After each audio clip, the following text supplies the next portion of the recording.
Hola a todos, ¿cómo están? En esta ocasión vamos a hablar de las formas de organización administrativa, más específicamente de la centralización administrativa y la descentralización administrativa. En la administración pública estos temas son muy importantes en la distribución de poderes y responsabilidades entre los distintos niveles de gobierno. La centralización administrativa y la descentralización administrativa son dos conceptos fundamentales que se refieren a la manera en que se distribuyen estas responsabilidades y poderes en un país. La centralización administrativa tiene una estructura jurídica que varía dependiendo del país y su sistema legal. En el caso de México está regulada en la Constitución Política del país y en diversas leyes y reglamentos que establecen las competencias y atribuciones de las distintas autoridades y órganos del gobierno federal. La finalidad de la centralización administrativa es lograr una gestión eficiente y coordinada de los recursos y programas del gobierno. El Poder Ejecutivo es el encargado de la gestión pública y la implementación de las políticas y programas del gobierno. Su estructura está conformada por secretarias, coordinaciones, organismos descentralizados, empresas de participación estatal mayoritaria y fideicomisos públicos. Cada una de estas dependencias tiene sus propias funciones y atribuciones específicas y están coordinadas por la Secretaría de Hacienda y Crédito Público. Gabino Fraga fue un destacado jurista mexicano conocido por sus importantes contribuciones en el ámbito del derecho constitucional y administrativo mexicano, y es considerado uno de los más grandes juristas del país en el siglo XX. Y en su obra Seis Poderes, menciona 6 poderes que se ejercen dentro de la administración pública, y son el poder de nombramiento, de mando, vigilancia, disciplinario, de revisión y para la resolución de conflictos de competencia. El poder de nombramiento se refiere a la facultad del presidente o de los funcionarios designados por él para nombrar a los servidores públicos que integrarán la administración pública en todos los niveles de gobierno, lo cual implica un control jerárquico en la toma de decisiones. El poder de mando se refiere a la facultad del presidente o de los funcionarios designados para dar órdenes y establecer directrices que deben ser acatadas por la administración pública. El poder disciplinario se refiere a la facultad del presidente o los funcionarios para sancionar a los servidores públicos que incumplen con sus deberes y responsabilidades. El poder de vigilancia se refiere a la facultad del presidente o funcionarios para supervisar y controlar el desempeño de los servidores públicos y las instituciones públicas. El poder de revisión se refiere a la facultad del presidente o funcionarios para revisar y evaluar el desempeño de los servidores públicos y de las instituciones para mejorar su eficiencia y eficacia. El poder para la resolución de conflictos de competencia se refiere a la facultad del presidente o funcionarios para solucionar disputas entre los diferentes órganos y niveles de gobierno en relación a sus competencias y atribuciones. Todos sabemos que México tiene 3 poderes: el legislativo, ejecutivo y el judicial.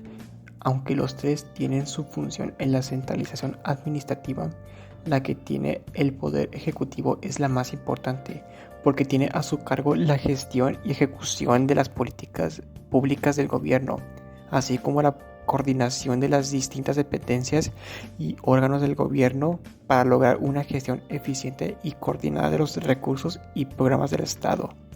Recordemos que el presidente forma parte del poder ejecutivo, por lo tanto tiene la facultad de nombrar a los secretarios del Estado y a los demás funcionarios públicos que conforman la estructura administrativa, lo que le permite ejercer un control y una dirección sobre las políticas y acciones del Estado.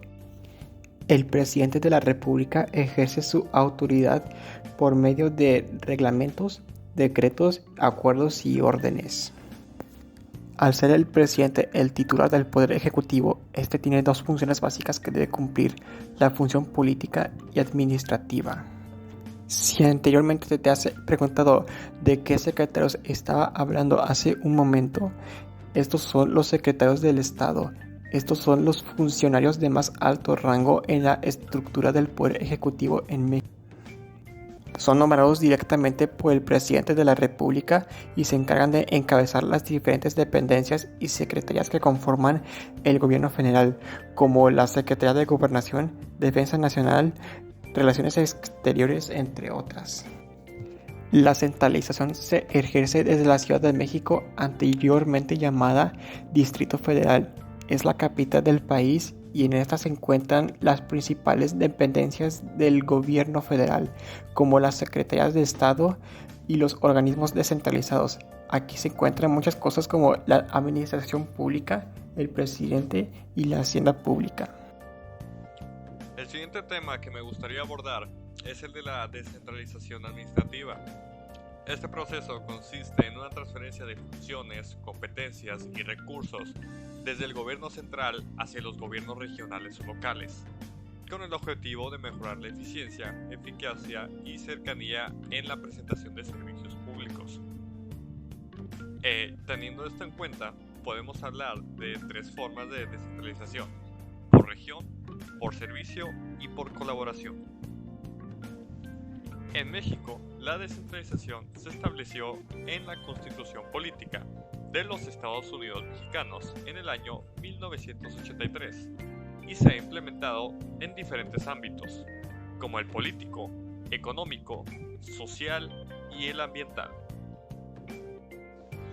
Podemos empezar con la descentralización por región.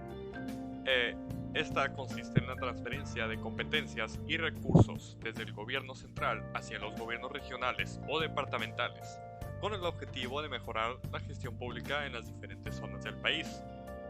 De esta forma, de descentralización se basa en la premisa de que cada región tiene necesidades y características particulares que requieren de una gestión local para poder ser atendidas de manera efectiva. Es el turno de hablar ahora de la descentralización por servicio. Por otra parte, este tipo de descentralización implica la transferencia de competencias y recursos hacia las entidades encargadas de prestar servicios públicos, como hospitales, escuelas o empresas estatales. De esta forma, se busca mejorar la calidad y la eficiencia en la presentación de estos servicios, al permitir una gestión más cercana y especializada. Por el lado de la descentralización por colaboración, este tipo de descentralización se refiere a la colaboración entre diferentes entidades públicas o privadas para la prestación de servicios o la realización de proyectos. En este caso, se buscaría aprovechar las capacidades y recursos de diferentes actores para llevar a cabo iniciativas que beneficien a la comunidad. Terminando con el tipo de descentralizaciones que existen, tenemos la descentralización administrativa. Esta no se trata solo de transferir funciones y recursos hacia los gobiernos locales o entidades prestadoras de servicio, sino también de desconcentrar la gestión administrativa del Estado. Esto significa delegar competencias y recursos hacia unidades ejecutoras y funcionarios de diferentes niveles jerárquicos, con el fin de mejorar la gestión y atención de los ciudadanos. Por último, toca hablar del régimen de las concesiones. El régimen de las concesiones se refiere a la transferencia temporal de la prestación de un servicio público a un particular, previo cumplimiento de ciertos requisitos y condiciones establecidos por la ley. Este régimen también busca fomentar la inversión privada en la prestación de servicios públicos, así como garantizar su calidad y continuidad.